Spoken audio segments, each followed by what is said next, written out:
Okay. Good morning, ladies and gentlemen. Thank you very much for joining us here at the New America Foundation.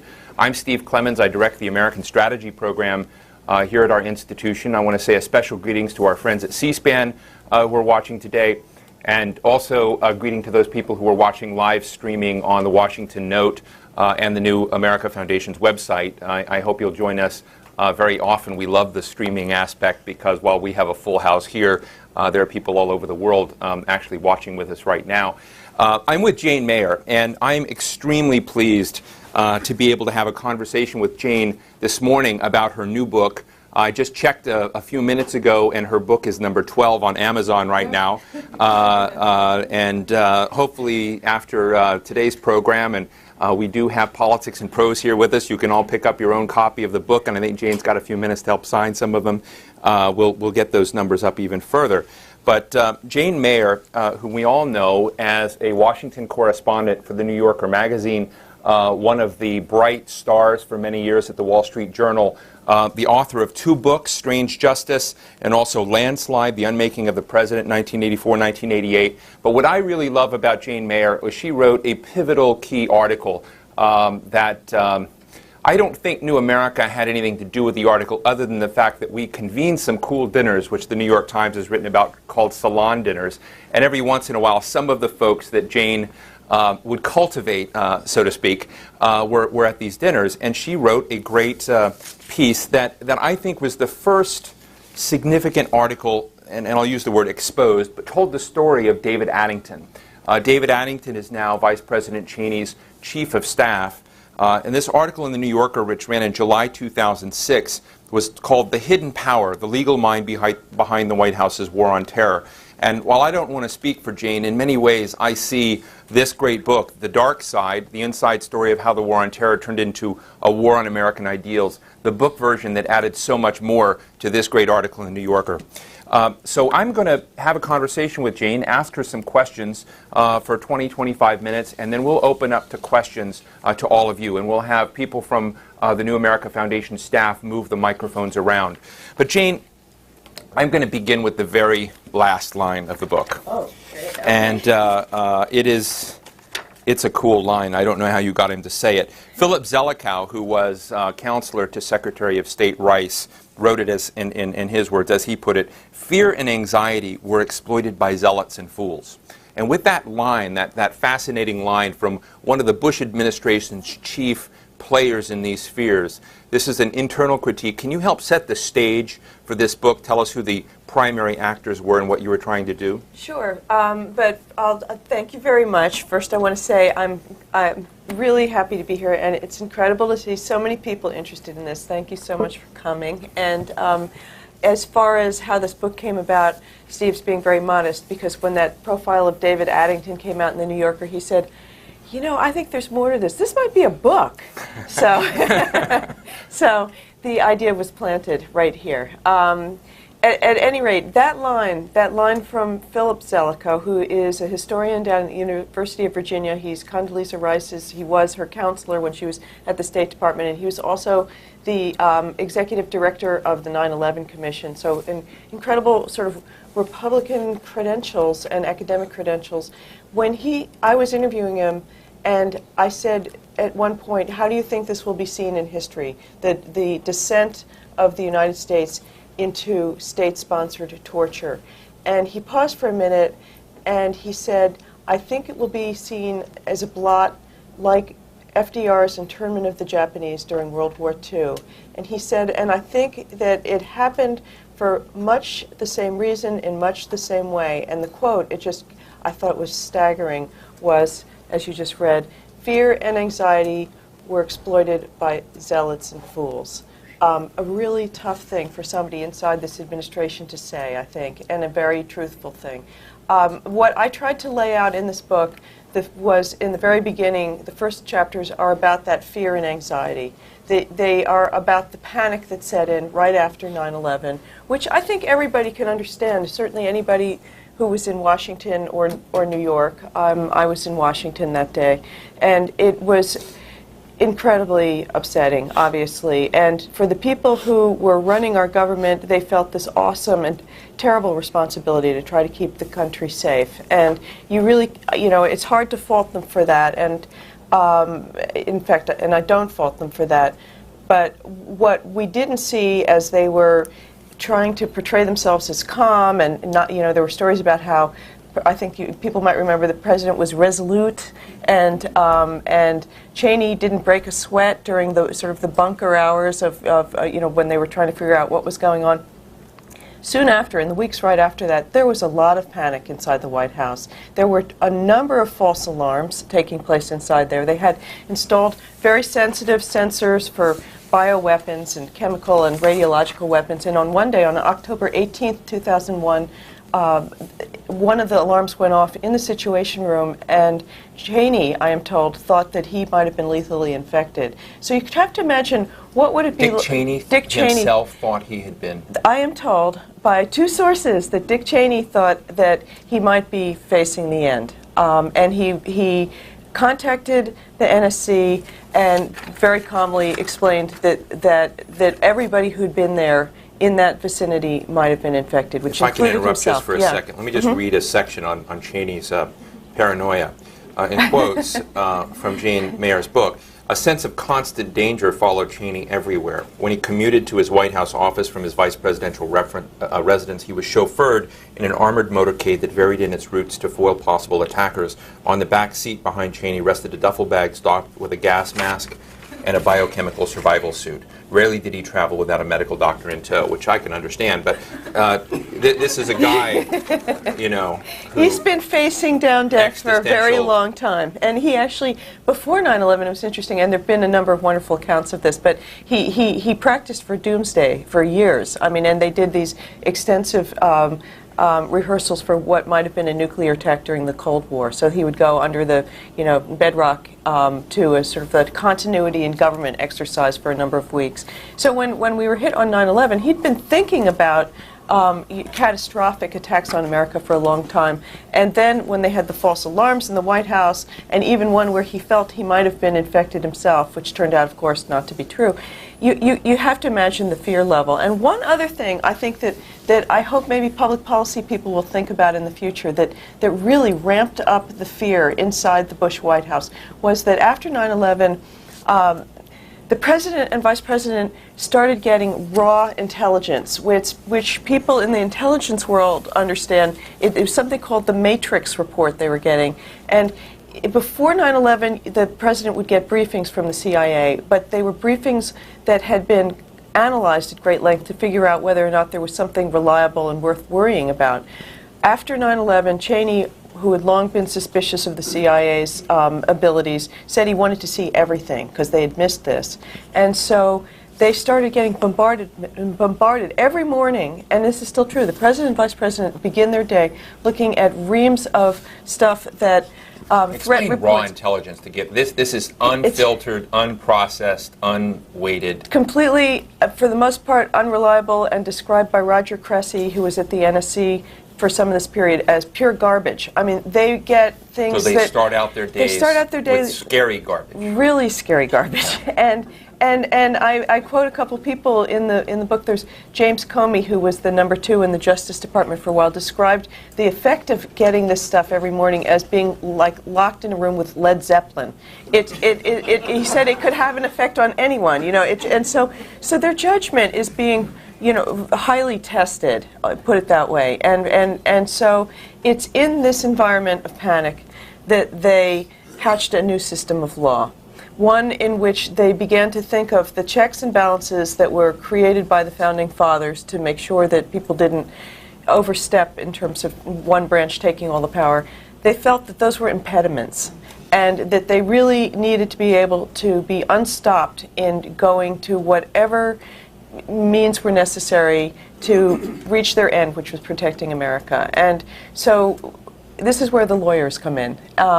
Cheney is obviously not a lawyer. Bush is not a lawyer. But they turned to a handful of lawyers who reinterpreted the laws pretty much to come up with a system that allowed them to pursue terrorism around the world in any way they wanted to do it. And this book is about the consequences of that. And in a way, we really, in this country, were forewarned. Cheney, I think it was the Sunday after 9/11, went on NBC and told, I think it was Tim Russert, from now on, we're going to have to work on the dark side, the title of the book. Kind of in the shadows, he said. What I tried to figure out in this book is, so what did that really entail? And it's sort of hair-raising, really, what it entailed. I mean, they came to embrace a lot of very extreme measures, which I think now, and I argue in this book, might have been seen as quick fixes that have come back to have just terrible long-term consequences 7 years later. Let me read this segment from Dick Cheney on Tim Russert's show on September 11th. It says, we'll have to work out sort of the dark side, if you will. We've got to spend time in the shadows in the intelligence world. A lot of what needs to be done here will have to be done quietly, without any discussion, using sources and methods that are available to our intelligence agency if we're going to be successful. That's the world these folks operate in, and so it's going to be vital for us to use any means at our disposal, basically, to achieve our objectives. So that was the tone on 9/11/01 that you've captured so well. Just, I know this is on screen, but just a quick, before Jane Mayer's piece, or even before today, how many of you actually knew the name David Addington? Just put up a quick hand. So this is an informed crowd. Very I bet sophisticated if we crowd. went out on this street in DuPont Circle, it would not be there. I mean, one of the really interesting things about your profile of David Addington before and this book is of all the players in this, he's the least known. He's not written about. David Ignatius wrote a great headline on him in a short article calling him Cheney's Cheney. It's a Perfect. term I liked a lot. Mm-hmm. But in your profile of Addington in the New Yorker in 2006, you tell him of Addington carrying a copy of the Constitution around in his pocket, but it's annotated in his views of the powers of succession. Yes. So again, I mean, this is really bizarre. So the element that concerned him about the and also there's just a great vignette in the opener of this piece that I'll remind people of, about Colin Powell at a football game hearing about, for the first time, and I should mention Colin Powell's, General Powell's former chief of staff is with us, Larry Wilkerson. But this is a great vignette where Powell hears for the first time about the warrantless wiretaps.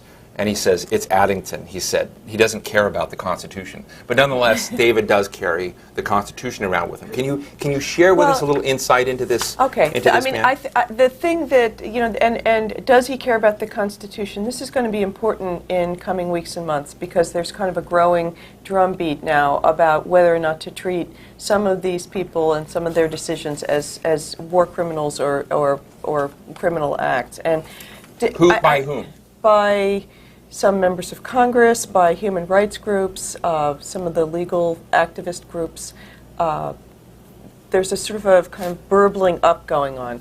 I would say, and that from the reporting I've done, that David Addington believes in a different interpretation of the Constitution. It's his own understanding of it. These people don't see themselves as criminals. And I actually had a very interesting conversation with Arthur Schlesinger, the late historian, before he died about this. And we were talking about Bush versus Nixon. And his point of view was that Bush was by far the more dangerous president, he thought, because of some of the decisions he'd made had such terrible consequences. And in particular, he cited torture as possibly the putting the United States in the worst light in its history. But he said of Nixon, that Nixon, he thought, had a criminal mentality, and he did not think that was true of Bush. And I think that Bush and the people around him were very convinced of the righteousness of what they were doing, which is why I come back to that quote from Philip Zelikow, because it's playing off of Louis Brandeis's quote about zealots.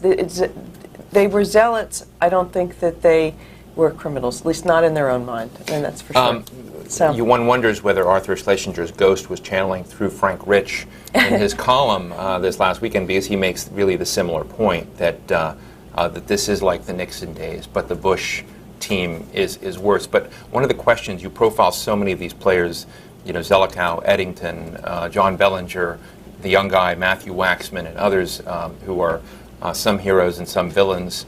Gonzalez and others. But where is George Bush in this story? It's funny, I had the same problem that Jack Goldsmith had when he wrote his book. People may remember it. He was the head of the Office of Legal Counsel in the Bush administration for a while, for about 9 months. And he wrote about the same subject matter to some extent. Bush keeps sliding out of the frame of the picture. Maybe future historians will find that he truly was controlling everything and that we just don't know. I mean, there's a lot we still don't know. But in the reporting that I was doing, all of the fingerprints on all of the national security policy went to the Vice President's office. And Bush famously calls himself the decider, but the question is, what was he given to decide about?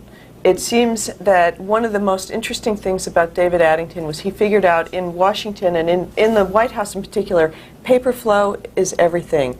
And he was the last box that paperwork went into before it went to the president. But so how did that get structured? Isn't that something? Yeah, I mean, that is amazing. It this is amazing. The Vice President's the office, lawyer. The lawyer of the Vice President. The Vice President, as Ben Franklin said, is not supposed to be that big a deal. Right. I don't know what the quote is, but it's out there. And but this Vice President has, one of the things was interesting. There was a discussion in a debate a few years ago about the power of the presidency to decide to declassify something because they'd been leaking documents, challenging other people who'd been leaking documents, but they themselves said they could leak. And so I went to look at the declassification statutes and executive orders, and in it the Office of Vice President as an institution in amended executive orders was written in 11 times by mention, where the previous executive order had mentioned the OVP's office once. And again, one of the things I think for those people who are doing PhDs on presidential power ought to one day look at is the degree to which the legal structure of the Office of Vice President within that system has changed dramatically. So, well, I mean, part of it is that we were talking about the character of David Addington. He's a lawyer, but he has protean energy, I think. I mean, you have to give him some due for some things. He terrifically smart, just never gives in. This is somebody who has worn everybody else out in the White House who's come up against him. He's described as a bully. He's described as rude. He's described as, just unpleasant frequently. There's some scenes of meetings that take place in the White House here where other people are described as having nervous breakdowns in front of him. But he just doesn't stop. And he and Cheney had been working together for a really long time, I mean decades, and both they and of course Rumsfeld too, because of their experience in Washington, figured out the bureaucracy, and they understood what paperwork they needed, what committees they needed to be on. They were masters also at killing things they didn't like by sending them out to be studied. And so for instance, is the effort to close Guantanamo. There are descriptions of a group of people who tried inside this White House again and again to fix what was happening in Guantanamo, and they would find themselves off in meeting rooms where whatever decisions they took had absolutely no, effect on anything. They were gumming it to death, they used to say. And so anyway, he's a bureaucratic master. So you're saying that inside the Bush administration there were some folks trying to do the right thing, saying, hey, wait, the Geneva Conventions matter. Well, that was one of the great surprises. What happened to them? Were they shipped off, jailed, silenced? None have been waterboarded, as far as I know. But they as far as you know, rendered anywhere, black sites, rendered out of Washington by themselves. Yes, that has happened. It was considered a scary thing to go up against the Vice President's office. In fact, there's a scene in this book in which two very powerful people, the head of the Office of Legal Counsel, Jack Goldsmith, and James Comey, the number 2 person in the Justice Department, feel that they have to speak in codes because they think they might be being wiretapped or that somebody might be following them. They might be in physical danger. And they sort of laughed about it to their friends later. I talked to a number of their friends about this. And they thought Addington was after them? They thought that they were at this point trying to withdraw the torture memos, and they knew that the Vice President's office was deeply attached to those memos. They were the part of the legal structure on which the whole program, the program of interrogation and detention, rested. And they felt really, truly imperiled in some way for taking on the Vice President. But as I was going to say, this book is filled with stories of people who, both inside the administration and outside the administration, tried to see if they couldn't convince the Bush White House to win the war on terror in an honorable way that did not include torturing people. And they were defeated at every turn. There was one National Security Council lawyer who happens to be Condoleezza Rice's lawyer today at the State Department, John Bellinger. And there's a segment in the book here that says, Bellinger was in a political minority in the White House, however. His concern for international law and world opinion was ridiculed by the hardline lawyers of the so-called War Council. Addington particularly disdained Bellinger, according to several sources who watched their constant skirmishes. Addington was a sectarian purist, instinctively challenging and excluding anyone less extreme, and Bellinger epitomized the art of compromise that Addington deplored. Bellinger had discovered it was always 5-1, with himself outnumbered by Addington, Gonzalez, Yu, Haynes, and whichever lawyer was sent by the CIA in the revolving door. Nonetheless, he thought that if they were making mistakes in Guantanamo, potentially incarcerating the wrong people, it couldn't be ignored. Can you talk a little bit about the Bellinger-Addington battles and this so-called War Council? Sure. John Bellinger, who is still the top lawyer at the State Department, actually became so frustrated at one point, and one of the pieces of news in this book is he threatened to resign at some point because things had just become so impossible inside the White House. But Did the threat matter? Yes, it actually worked. It was when the Supreme Court decided on the Hamden case that the Geneva Conventions did extend to the detainees, which was a very scary moment for many people in the White House, because if the Geneva Conventions applied to the detainees, then breaching the Geneva Conventions are war crimes. And a number of people suddenly thought, uh-oh, what have we been doing and what are we facing next? And so there was a movement led by people in the Vice President's office and the Justice Department to overturn the Supreme Court, which was a really radical idea, don't need to tell you. And what they wanted to do was try to quickly get legislation that would simply put through a law saying the Geneva Conventions do not apply to detainees. And it was clearly a coup of sorts that was being proposed to overturn the highest court in America. And at that point, Bellinger said, absolutely not. This is a terrible idea. And he went to Rice, and he, it seems, also talked to Karen Hughes, and Rice and Hughes went to the president, and they said, don't do it. And at that point, Bellinger said, and I will resign if you do this. And somehow that trio talked the president out of doing it. And it was one of the few, actually, instances I can find where Bush disagreed with Cheney. Interesting. Let me read another account from your book, and this is about, I want to talk about the people who were the subjects of, we'll call them harsh interrogation techniques, which is the lingo that one might, superimpose torture into, but harsh interrogation techniques. Kahatani was also forced to strip naked, wear a leash, and perform dog tricks. He was forced to wear a bra. He was deprived of the opportunity to use a toilet after having been force-fed liquids intravenously. By day 4, he'd become so dehydrated that a Navy corpsman administering an IV was unable to locate a vein in his arm, causing a doctor to be called to implant a shunt in his hand. I mean, the people. What's interesting about this book is you get into the real people, into the real stories. You tell this important story about the Red Cross, which I know from years ago you were really working that story hard. We talked a few times about it. Call Steve and say, do you know anybody who's seen it? Who will go on record of those folks. But at the same time, the Red Cross was saying this is torture. And can you talk a little bit about the individuals who were aware of the Red Cross finding and why this, until your book, to my knowledge, has really not been out there? Well, I think it's, it's very important news. The Red Cross has credibility unlike any other organization when they say something's torture. This is, they're independent, they're not political, they're experts on the treatment of prisoners of war, and they were the only outside organization that had access to the CIA's detainees. That's what this particular finding was about. The 14 who had been transferred from the black site prisons to Guantanamo.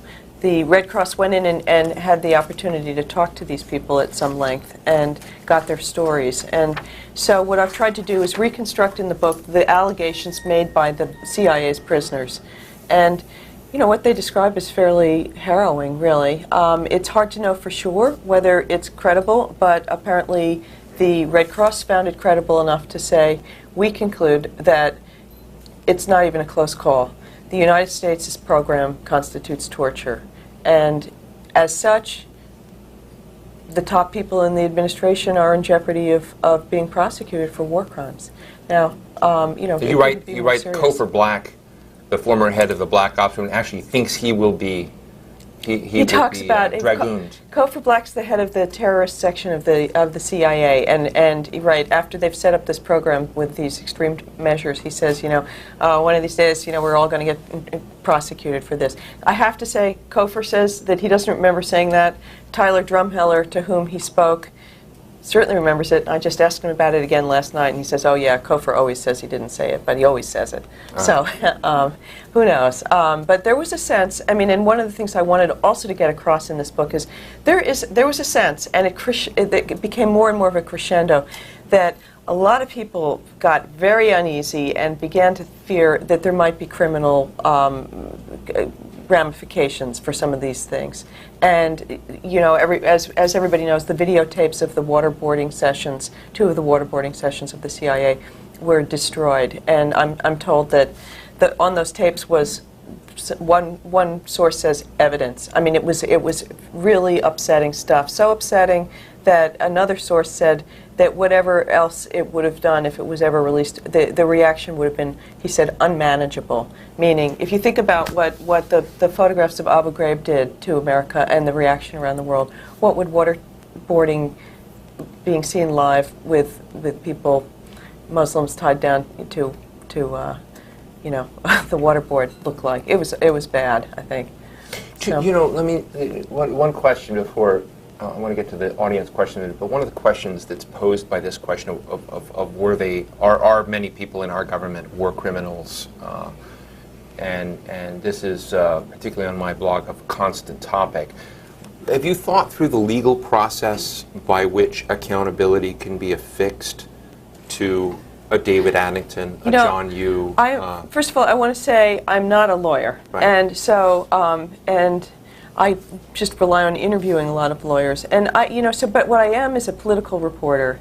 I've covered the White House since the Reagan era, and off and on, and so I really see this much more as a political question than a legal question. And I think you you have to ask yourself, do you see the appetite in this country for putting people on trial for who could say that they were trying to protect America in a very difficult time? I think it's a real stretch to think that the public's going to demand that these people go on trial. So, as a reporter, my interest is mostly in trying to get, at the very least, the records. I want to see, there are tons of mysteries that are still unsolved. There are a number of legal memos nobody's seen. We've never seen the list of all the interrogation techniques that have been approved by this country. There are plenty of cases where people have disappeared.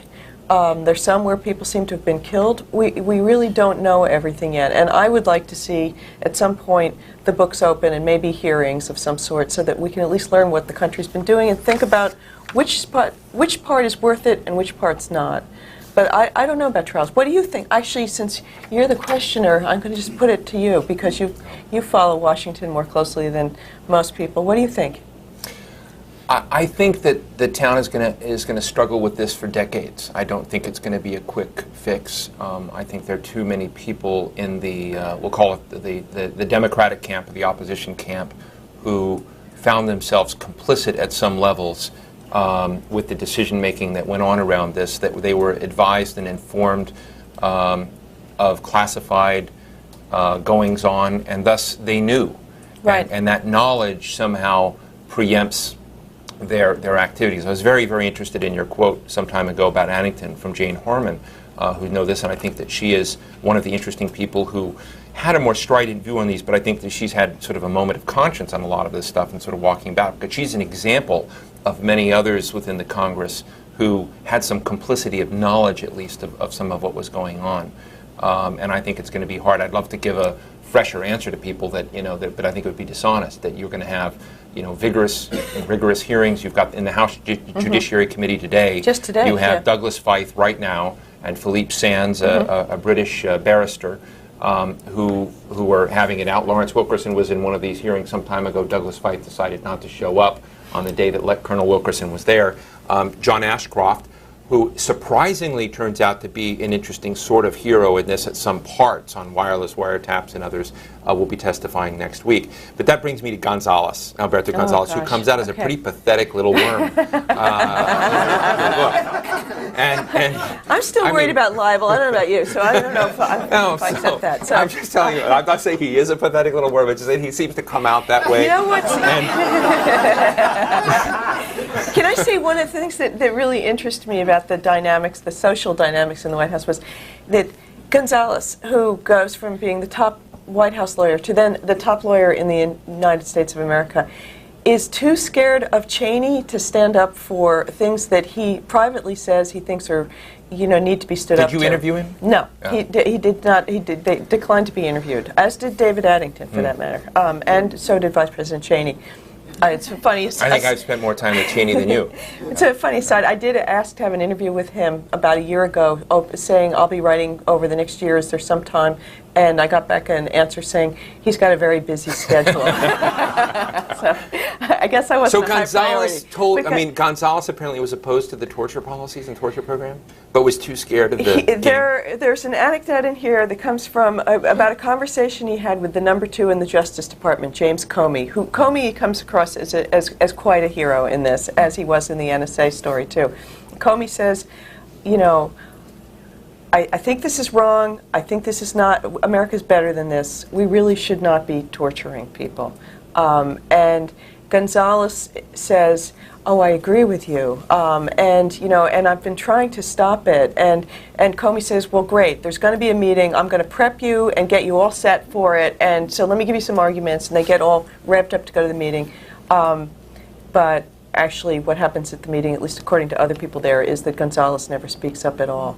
And Gonzales also says at one point that he disagrees with David Addington on something, but he, quote, couldn't afford to take it on.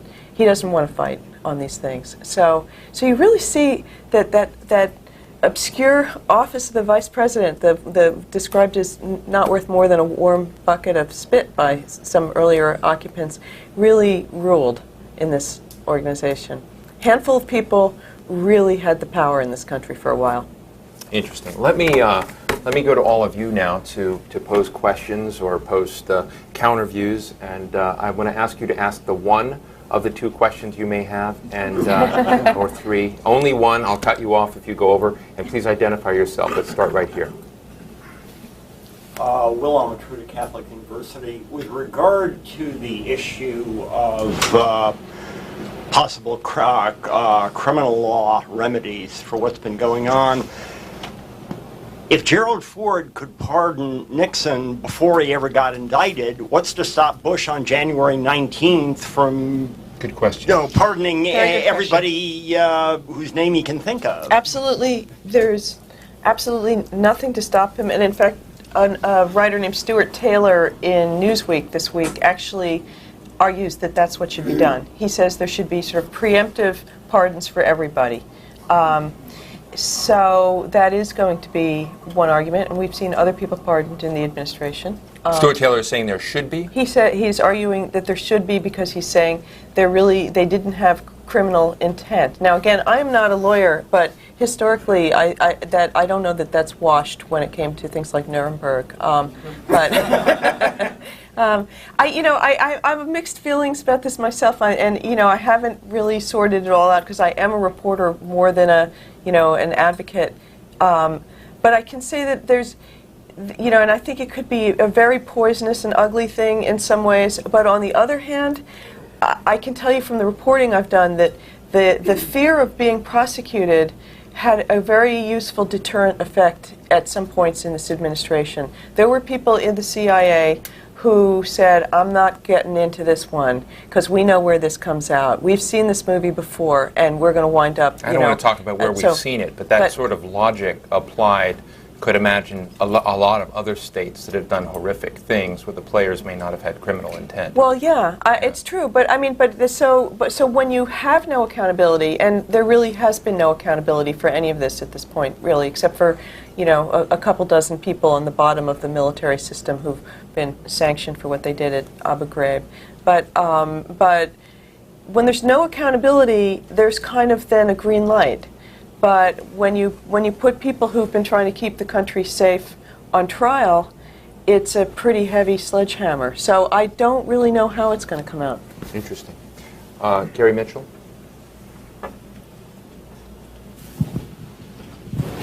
Thanks. And Jane, thanks especially for marvelous work. Gary Mitchell from the Mitchell Report. Quick question, which will sound like a legal question, but not intended to be. Ben Wittes, formerly of the Washington Post and now at Brookings, has just written a book about the law and the long war, in which he argues that that the current legal instruments in this country are insufficient to deal with the complexity of the legality of the kind of combat that we're having. Right. And in particular, there's the question of, do we use criminal law, or are we really in a war, et cetera? My question is not to ask you to opine about that, but in your conversations with people, did you get from them the sense that there was this conflict about whether the law was sufficient to deal with this, and the other piece of this is that as he said, as flawed as the Bush administration has been, so too for Congress for not having acted. So I'm just curious stepped up to this. What conversation you had. It's a conversation that I think would be really beneficial to be taking place in the presidential campaign, because this is a big question. What are you going to do with terrorist suspects? And the great rationale that was put forward for why we went to this new legal system was to preempt crimes before they were committed. And that of course flies in the face of everything that our justice system is based on, which is you have to be guilty before you're locked up, and you have given a chance to speak up for yourself and a fair trial. I did interview a lot of people about this. I have to say, I haven't read Ben Wittes's book yet. I've heard a lot of good things about it, but I am not at all convinced of the argument. From the people that I've interviewed, it seemed to me that the FBI and others, the criminal justice system did a pretty good job before 9/11. They put away a number of al-Qaeda suspects, and they got a number of informants who they've got in witness protection programs now, who became the sources of almost everything that the U.S. learned about al-Qaeda before 9/11 came through that system. And they put people away for life terms in Florence, Colorado, and compare that to what kind of results we've gotten from this so-called new paradigm. Not a single one of these suspects has gone through a trial. Because of the way they've been brutalized, it may be that some of the ones that are presumed to be the worst terrorists, KSM, Al-Qahtani, who you talked about, who was supposed to be the 20th hijacker, they may never be able to be on trial. Nobody's been able to they haven't even charged Abu Zubaydah. They had to drop the charges against Al-Qahtani because of the kind of torture he had been through. This isn't working, what we've been doing. And I hope that people understand that 7 years later, you can begin to see that there's been terrible collateral damage from doing this. And the question is, was the criminal justice system in the United States, when we treated terrorists as criminals, is that why we got hit on 9/11? Was that the weakness that caused this attack? And that's not really what the record shows from my reporting. What caused that attack, and I go into this in the book, was incompetence, bureaucratic incompetence, basically, both at the CIA, the FBI, and kind of a lack of political will at the top of the White House. They didn't have their eye on the ball. They didn't really push it. They kept meeting and meeting and made no decisions. Before we go to Peter Kornblue here in the middle, let me mention that, particularly with the online viewers, that if you Google YouTube, on YouTube, the names Lawrence Wilkerson, Damian Corsetti, and Jack Clunan, I interview them in a screening. They were all involved with a movie called Taxi to the Dark Side, which won the Oscar, similar name of the book. But in it, there's a very eerie discussion between Corsetti, who was a guard at Bagram prison and brought under charges for torture and harassment and whatnot, and got through them his whole detachment. They were sort of blamed for these issues. And then Clunan, who was basically talking about the ineffectiveness of these techniques. It's a very important thing to look at. This received a lot of attention on YouTube. Clunan says, just to say one thing, I interviewed him in the book. He's a very interesting guy, a longtime FBI agent who's out now, but he was involved in counterterrorism. He actually said 9/11 was preventable. It was just a few people who didn't do their jobs. So, Right. Peter Kornblue. Peter Kornblue from the National Security Archive. Again, great pleasure to be here. We are such a fan of your work over all these years. I just wanted to comment that on the issue of accountability, it's more the issue of international accountability rather than whether this country is going to step forward and prosecute these officials. That may take years or may never happen, but certainly in the international community, just like with Augusto Pinochet, there will be this issue will come up. And coincidentally, it's the 10th anniversary coming up this October of Pinochet's detention in London, something I would assume was on the minds of some of these officials that you interviewed. And Chile presents an interesting parallel here because, of course, everything that Pinochet did was in the name of anti-terrorism, counterterrorism. Subversion became terrorism. And one of the things that Chile did after Pinochet stepped down from power is, of course, had a truth commission, and you've just now said we need an investigation here. And my question really is, you basically have now been the person who's pioneered a lot of the work that a truth commission would use in the United States. Tell us a little bit more about what is out there that hasn't been gotten, or what you have gotten in terms of documentary evidence that would go into a formal evaluation. Nick Kristof of the New York Times also recently called for this sort of truth commission. Jane? Well, that being as a reporter, I joke that I have subpoena envy, and all I can do is beg to try to get things, and most documents I don't get, and so.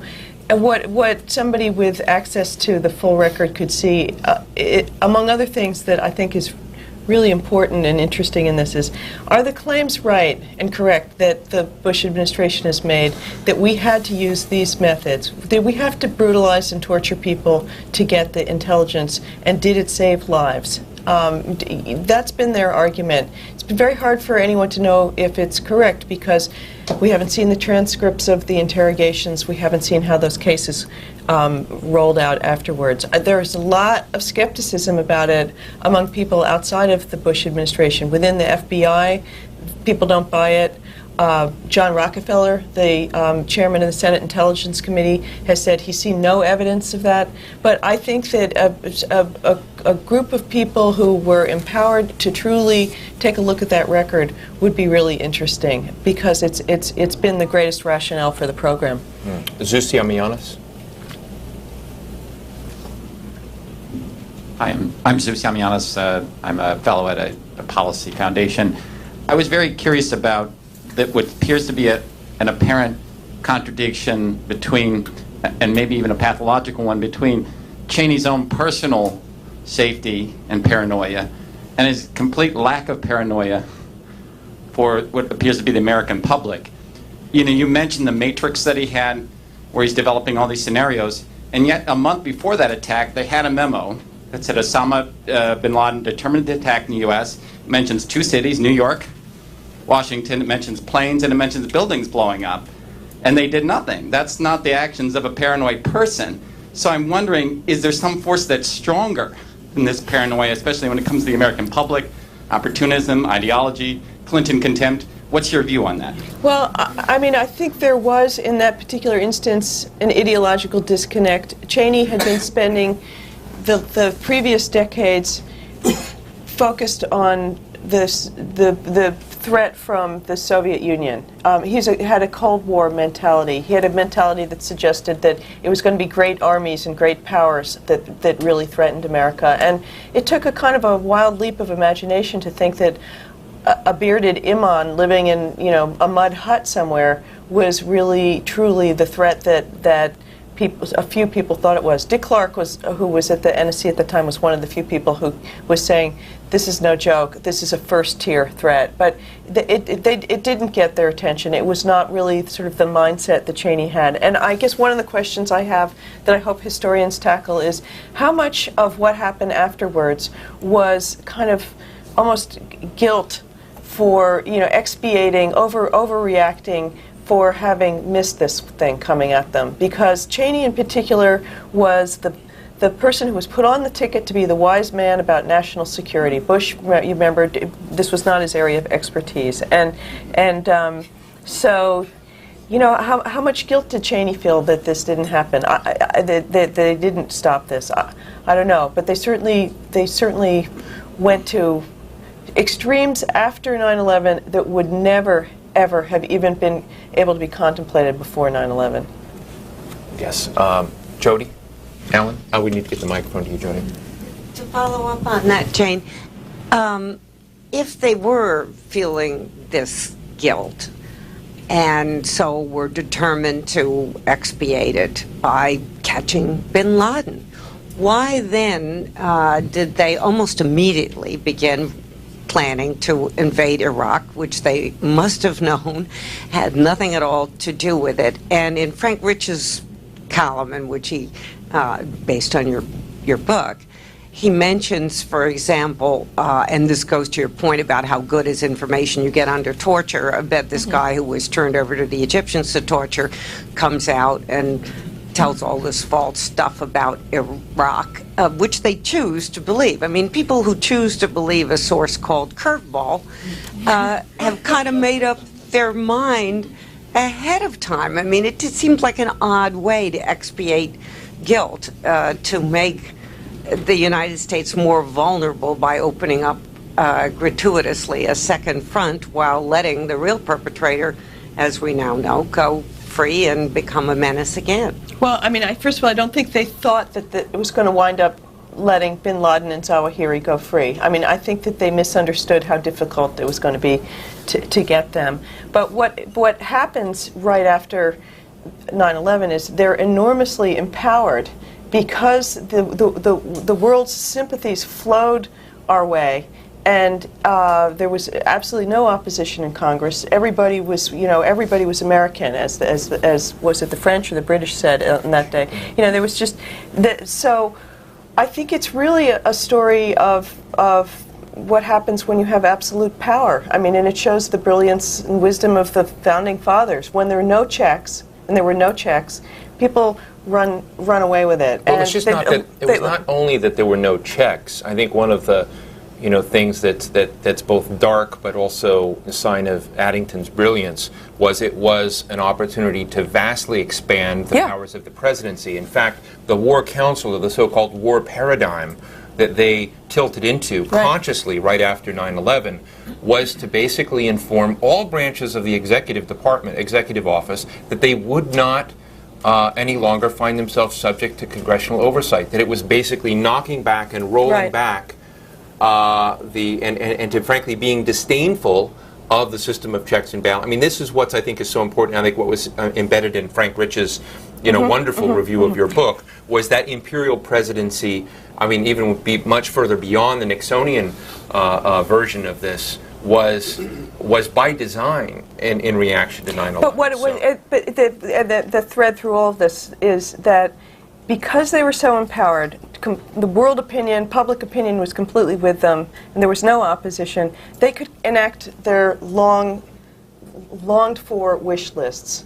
A war in Iraq, completely expanding the executive. Jane Harman's quoted talking in this book about how they wanted to basically reinstitute the Nixon presidency and bring the president to the zenith of power that was called the imperial presidency at that point. They could do what they wanted to do. The CIA had long had this list that was called the Blue Sky Memo, that was if you just had absolute blue skies and could do anything you wanted to do, what would you want to do? They took it out of a safe and they enacted it, and it included waging of a global war on terror where you could basically track and kill people. The assassination ban was, for all intents and purposes, lifted, which was a Watergate reform. So they ran with it. They had the power and they ran with it, and that's what happened. Diane Perlman, and then we'll move it back.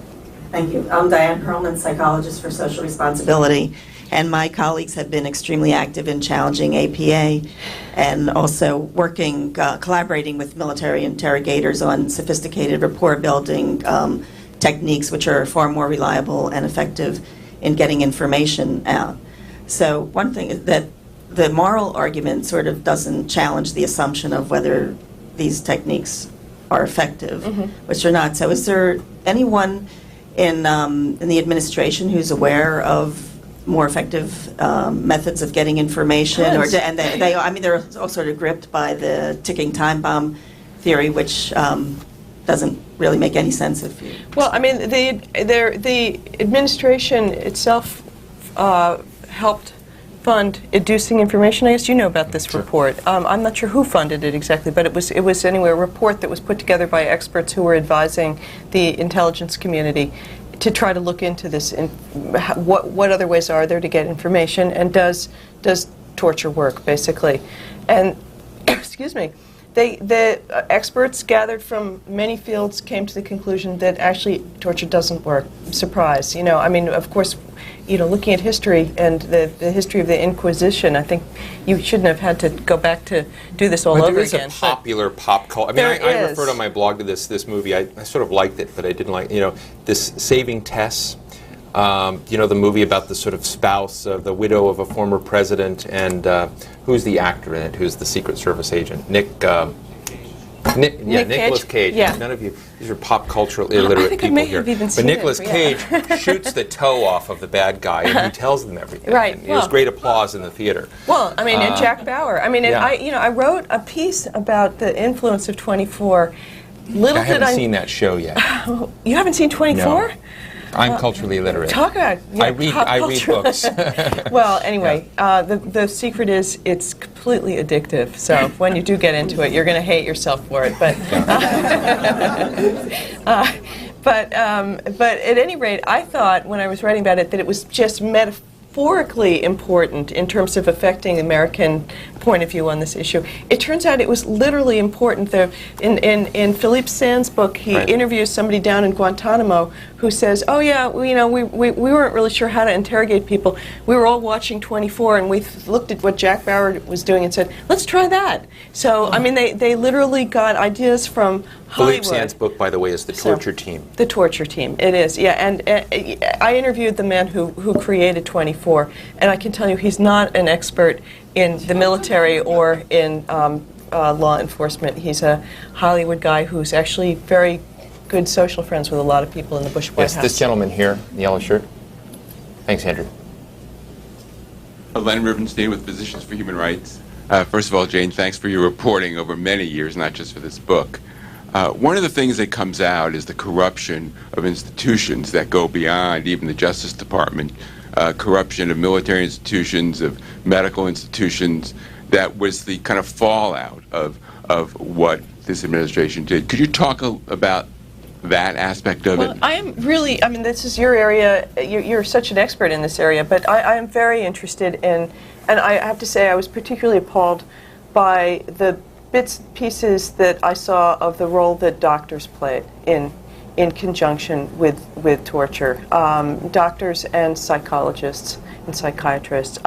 When you interview some of the detainees, or you look at the stories they've given their lawyers, and they may not all be accurate, but they certainly describe over and over again doctors appearing kind of at key moments. And for instance, Katani, you read the part about the bags of liquid that he was given and the shunts that were put in so that they could get a vein. And when he collapsed, which he did at one point, they took him to a hospital to make sure he wasn't going to die. They sort of fixed him up to make sure he was okay to go back for more of the same treatment.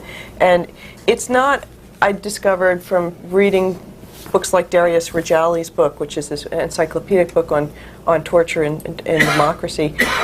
It's not unusual. Doctors actually have often played a role close to torture because detainees confide in doctors, and doctors know sort of where the limits are, how far you can push someone without killing them. And ever since World War II, obviously, there have been so many codes about ethics and science that it really shocked me. And one of the things you asked, what would you want to know? What do we not know?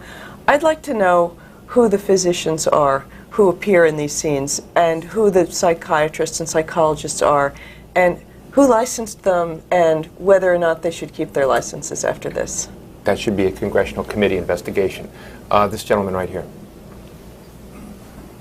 And then Harlan Ullman in the back. And then we'll go back here.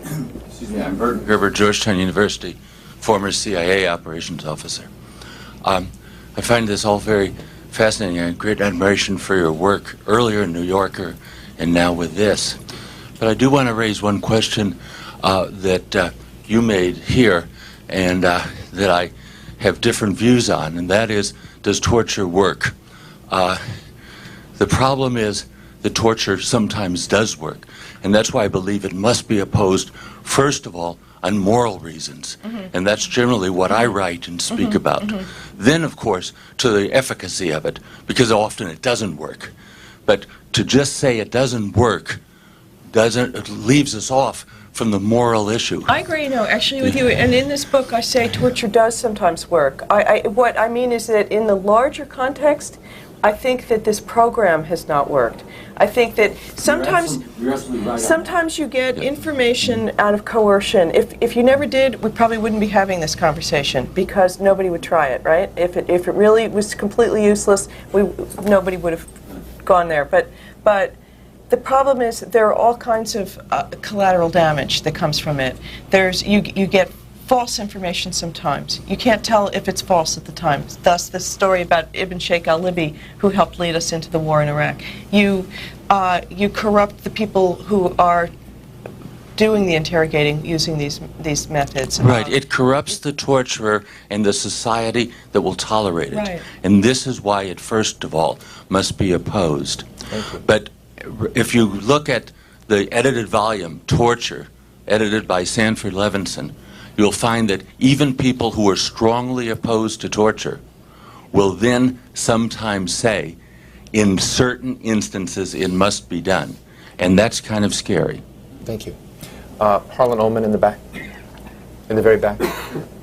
Jay, I'm Harlan Ullman. I want to ask a question in a historical perspective, realizing you're a reporter, not a historian. But we've been there before. Jefferson, Lincoln, Wilson, FDR, Kennedy and Johnson, the Civil War, 1920, virtually civil rights were suspended after a series of bombings. Vietnam, we had Phoenix and so forth. What do you think delineates any differences today between the historical record of when there have been even grosser violations of the Constitution? Could you expand on that, please? Well, we have been here many times before, I agree, and I'm not a historian, but I certainly like American history and have read it. And one of the questions that's open now is this going to be another blot that we then fix and amend? Are we going to find our faith with the values that the country was founded on and the ideals that the country was founded on of the Enlightenment, or have we shifted in some fundamental way that's going to just stay like this? But in these other cases, Jane, was there as much of a focus of the institutionalization? Because this is a book about the institutionalization, the legal framework, the routinization. I mean, I was talking with Tom Ricks about it, who knows a lot about the military, and he was saying that for him, it was that he was saying people know things changed after 9/11, but they don't know the most important change is America became a torture state, and that's never happened in its history before. The idea of the United States sanctioning the use of pain, cruelty, torment on people in our who we're holding, for questioning, it's never, we've not been there before. But there've been other breaches, face it. I mean, there've been all kinds of breaches. But the suspension of habeas corpus during the Civil War didn't last that long. This has now been 7 years. So, I mean, Colonel Wilkerson, I don't want to put him on the spot, is sitting next to Harlan Ullman, and I don't know if it's in the book or not. But he's definitely in the book. I saw his photo in there, but I know that Larry has said publicly that once Colin Powell first heard of Abu Ghraib, he came immediately into Wilkerson's office and said, dig up, track, find every memo, anything we may have known about with regards to this, because this is not anomalous. This would have to be a sort of... it was a program. Yeah, it was a program. Right. And I think that's what's interesting, and I'll talk to Harlan offline, but I think one of the interesting questions is, were there programs that were as routinized as this one? This woman right here in the middle. Hi, I'm Dana Westman. My question was following up on the Pinochet issue. We've talked about domestic criminal liability. Was there any thought, the old joke is that Henry Kissinger thinks about where he's going to travel and where he's not going to travel. So I'm wondering if there was any thought in people you were interviewing about international criminal liability, international criminal court, universal jurisdiction. Yeah, where's John Yoo been traveling? Right, exactly. Well, I John know he Yoo's was in Italy because I emailed with him over there. John Yoo's got issues with tenure. I mean, people have been trying to get his tenure revoked. But I mean, were people thinking, okay, I'm not going to travel here, I'm not going to travel there? I mean, they're not likely to be confiding in me at this point, but they look at what's happening in Italy right now. There are a number, practically 24 CIA agents, I think, who've been named, who are being tried in absentia for a rendition, an abduction of a Muslim cleric named Abu Omar over there. The world is a less safe place for people who do these things. I think that much we can say. And part of the thing that was interesting as a reporter is that with globalization and the web and everything else, you can't really get away with things very easily. The story maybe instead of a terror watch list, we could have a torture watch list, well, there or was, a no-fly list, or there is a watch that's a worldwide watch for the tail numbers of the planes that do the renditions, right. And that plane could not hide anywhere because you have to be open about what the plane's tail number is. And there were people in airports all around the world with binoculars watching it. So it got harder and harder for the CIA to be in the shadows that Cheney talked about. Ed?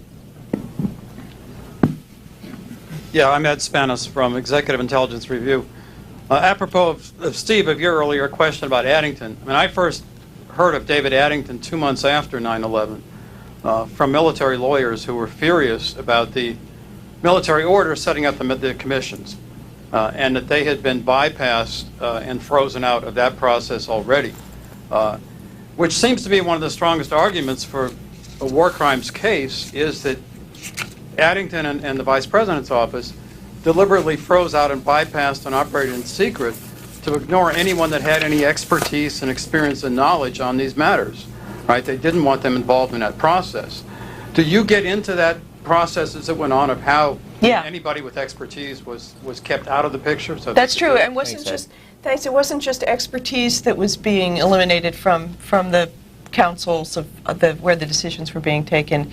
It was dissent, and the argument being made, the rationale was national security. We needed a tiny group of people. Only the smallest group can know about these things. But if you read Jack Goldsmith's book, he says he came to believe over time that national security was an excuse for being able to keep these decisions in such a small group of people that dissenters wouldn't be familiar with it. They wouldn't know what's going on. And so I want to give Jane an opportunity to sign some books and talk to some folks, but just in final, before we close, a few years ago, and Jane was there, New America Foundation hosted a salon dinner with John Bellinger, and this was a product of some of us getting our first insights into how awful and how deep. I mean, you think back now what we know today, but a few years ago, people like myself were just beginning to sort of hear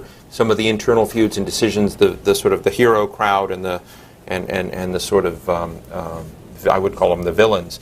But you have this excerpt on something called the Big Bang. And I'd like to hear more. I think it's very important, and almost no one has covered this. But you write, a small group of reform-minded lawyers inside the Bush administration. It's shocking that there were reform-minded lawyers in the Bush administration. Nonetheless, there were. Decided that if the festering issues of Guantanamo and the CIA's black prisons were ever to be seriously addressed, it would take the bureaucratic equivalent of dynamite. The reformers worked in secrecy on a laptop, i.e. their paranoia, where they wouldn't be detected by their superiors. They called it the Big Bang. It was a proposal to shut down the secret detention and interrogation system. And the four involved at that time were the Deputy Secretary of Defense, Gordon England, Philip Zelikow, the counselor to Condi Rice, John Bellinger, who was I don't know if he was attorney then at State. He was at State and then Department. Matthew Waxman, who was Deputy Director of Policy Planning at State. May have been DOD. Actually, No, he was at DOT. He was the detainee guy at Mm-hmm. DOD, and then later moved to State when he himself saw his personal situation endangered. Can you share a little bit, not just here, because I don't think enough people hear that there were folks inside the administration, but the level of paranoia that they had about trying to do the right thing, I think makes this an even greater indictment of the bad guys in the Bush administration. There was incredible intimidation. I interviewed people who said, you have no idea what it was like in these meetings. If you were not as macho as Addington, you were ridiculed and as a wuss. I mean, people were just made to feel like worms, as you mentioned earlier. So these guys were meeting in secret on a weekend, hoping not to be detected, trying, in fact, to write up a plan to close Guantanamo and shut down the black sites that would go behind Vice President Cheney's back. That's basically what they were doing. They were trying to get it directly to Rumsfeld on one side and directly to Rice at the State Department on the other, because they knew if Cheney's people and Cheney knew about it, they'd kill it. And they actually wrote up a very eloquent plan and a potential speech for Bush to give, and Rice liked it, but Cheney hated it, and made sure that it was never even discussed in a meeting after that. And the quote from one of them was, it died on the vine. So I'll be writing more about some of this Big Bang substance later, but it gets to part of what Gary Mitchell was saying about whether Geneva was enough, or whether, given the certain conduct of war today, whether or not that law needs to be modified and changed. This is a great debate, and I know that people like Bellinger think it's a legitimate debate to have, and it's something that should be held in the open as opposed to in these sort of closed-off circles. But I want to thank Jane Mayer. This is an amazing book. Thank you. Thank you. I want to thank C-SPAN for joining us. Thank everybody online. And we're going to bring Jane Mayer right out into the front right now. We've got books available, and she'll spend a few minutes saying hello to some folks and talking. But thank you very much. Thank you.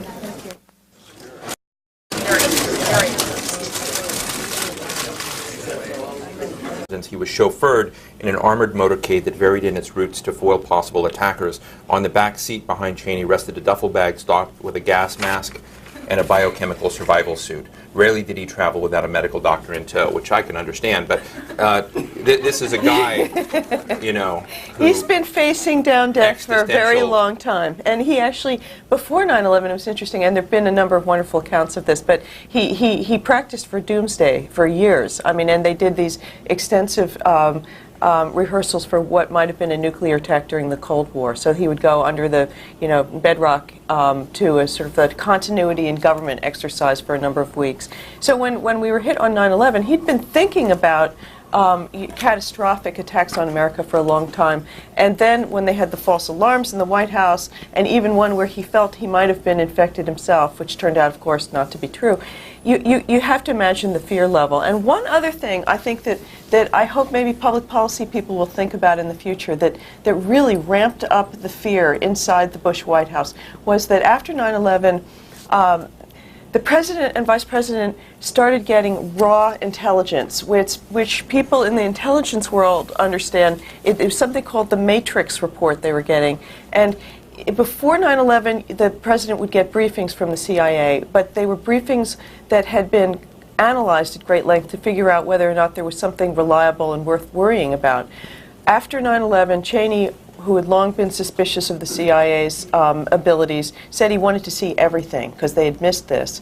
And so they started getting bombarded every morning, and this is still true. The president and vice president begin their day looking at reams of stuff that Explain raw intelligence to get this. This is unfiltered, unprocessed, unweighted. Completely, for the most part, unreliable and described by Roger Cressy, who was at the NSC for some of this period, as pure garbage. I mean, they get things so they that start out their days with scary garbage. Really scary garbage. And I quote a couple of people in the book. There's James Comey, who was the #2 in the Justice Department for a while, described the effect of getting this stuff every morning as being like locked in a room with Led Zeppelin. He said it could have an effect on anyone, you know. And so their judgment is being, you know, highly tested, put it that way. And so it's in this environment of panic that they hatched a new system of law. One in which they began to think of the checks and balances that were created by the Founding Fathers to make sure that people didn't overstep in terms of one branch taking all the power. They felt that those were impediments, and that they really needed to be able to be unstopped in going to whatever means were necessary to reach their end, which was protecting America. And so this is where the lawyers come in. Cheney is obviously not a lawyer. Bush is not a lawyer. But they turned to a handful of lawyers who reinterpreted the laws pretty much to come up with a system that allowed them to pursue terrorism around the world in any way they wanted to do it. And this book is about the consequences of that. And in a way, we really, in this country, were forewarned. Cheney, I think it was the Sunday after 9/11, went on NBC and told, I think it was Tim Russert, from now on, we're going to have to work on the dark side, the title of the book. Kind of in the shadows, he said. And what I tried to figure out in this book is, so what did that really entail? And it's sort of hair-raising, really, what it entailed. I mean, they came to embrace a lot of very extreme measures, which I think now, and I argue in this book, might have been seen as quick fixes that have come back to have just terrible long-term consequences 7 years later. Let me read this segment from Dick Cheney on Tim Russert's show on September 11th. It says, we'll have to work out sort of the dark side of... Was, as you just read, fear and anxiety were exploited by zealots and fools. A really tough thing for somebody inside this administration to say, I think, and a very truthful thing. What I tried to lay out in this book was, in the very beginning, the first chapters are about that fear and anxiety. They are about the panic that set in right after 9/11, which I think everybody can understand, certainly anybody who was in Washington or New York. I was in Washington that day, and it was incredibly upsetting, obviously. And for the people who were running our government, they felt this awesome and terrible responsibility to try to keep the country safe. And you really, you know, it's hard to fault them for that. And in fact, and I don't fault them for that. But what we didn't see as they were trying to portray themselves as calm, and not, you know, there were stories about how, I think people might remember the president was resolute, and Cheney didn't break a sweat during the sort of the bunker hours of you know, when they were trying to figure out what was going on. Soon after, in the weeks right after that, there was a lot of panic inside the White House. There were a number of false alarms taking place inside there. They had installed very sensitive sensors for bioweapons and chemical and radiological weapons. And on one day, on October 18th, 2001, one of the alarms went off in the Situation Room, and Cheney, I am told, thought that he might have been lethally infected. So you have to imagine, what would it be? Dick Cheney himself thought he had been. I am told by two sources that Dick Cheney thought that he might be facing the end. And he contacted the NSC and very calmly explained that everybody who'd been there in that vicinity might have been infected, which included himself. If I can interrupt just for a second. Let me just read a section on Cheney's paranoia.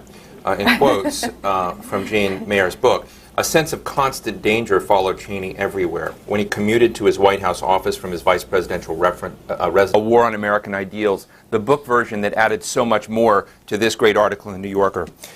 So I'm going to have a conversation with Jane, ask her some questions for 20, 25 minutes, and then we'll open up to questions to all of you. And we'll have people from the New America Foundation staff move the microphones around. But Jane, I'm going to begin with the very last line of the book. Oh, great. Okay. And it's a cool line. I don't know how you got him to say it. Philip Zelikow, who was counselor to Secretary of State Rice, wrote it as, in his words, as he put it, "Fear and anxiety were exploited by zealots and fools." And with that line, that fascinating line from one of the Bush administration's chief players in these fears, this is an internal critique. Can you help set the stage for this book? Tell us who the primary actors were and what you were trying to do. Sure, but I'll thank you very much. First, I want to say I'm really happy to be here, and it's incredible to see so many people interested in this. Thank you so much for coming. And as far as how this book came about, Steve's being very modest, because when that profile of David Addington came out in the New Yorker, he said, "You know, I think there's more to this. This might be a book." So, so the idea was planted right here. At any rate, that line from Philip Zelikow, who is a historian down at the University of Virginia. He's Condoleezza Rice's, he was her counselor when she was at the State Department, and he was also the executive director of the 9/11 Commission. So incredible sort of Republican credentials and academic credentials.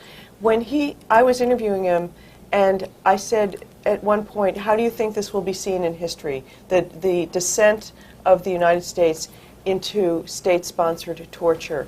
And he paused for a minute, and he said, "I think it will be seen as a blot like FDR's internment of the Japanese during World War II." And he said, "And I think that it happened for much the same reason in much the same way." And the quote, I thought it was staggering. Okay. Good morning, ladies and gentlemen. Thank you very much for joining us here at the New America Foundation. I'm Steve Clemens. I direct the American Strategy Program here at our institution. I want to say a special greetings to our friends at C-SPAN who are watching today, and also a greeting to those people who are watching live streaming on the Washington Note and the New America Foundation's website. I hope you'll join us very often. We love the streaming aspect because while we have a full house here, there are people all over the world actually watching with us right now. I'm with Jane Mayer, and I'm extremely pleased to be able to have a conversation with Jane this morning about her new book. I just checked a few minutes ago, and her book is number 12 on Amazon right now. And hopefully after today's program, and we do have Politics and Prose here with us, you can all pick up your own copy of the book, and I think Jane's got a few minutes to help sign some of them. We'll get those numbers up even further. But Jane Mayer, whom we all know as a Washington correspondent for the New Yorker magazine, one of the bright stars for many years at the Wall Street Journal, the author of 2 books, Strange Justice and also Landslide, The Unmaking of the President, 1984-1988. But what I really love about Jane Mayer was she wrote a pivotal key article that I don't think New America had anything to do with the article other than the fact that we convened some cool dinners, which the New York Times has written about, called salon dinners. And every once in a while, some of the folks that Jane would cultivate, so to speak, were at these dinners. And she wrote a great piece that I think was the first significant article, and I'll use the word exposed, but told the story of David Addington. David Addington is now Vice President Cheney's chief of staff. And this article in the New Yorker, which ran in July 2006, was called "The Hidden Power, the Legal Mind Behind the White House's War on Terror." And while I don't want to speak for Jane, in many ways I see this great book, the dark side, the inside story of how the War on Terror turned into